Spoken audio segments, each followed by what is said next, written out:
Hello!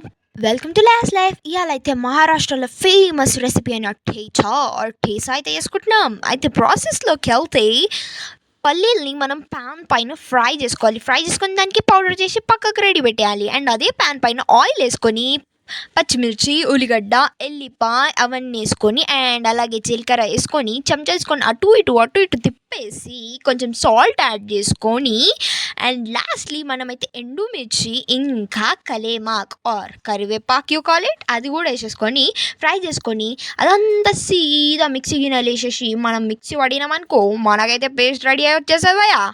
ఆ పేస్ట్‌ని ఇప్పటిదాకా చేసిన పల్లీల పౌడర్‌లో అయితే కలిపేస్తే మన ఫేవరెట్ ఠేచా అయితే రెడీ అయిపోతుంది.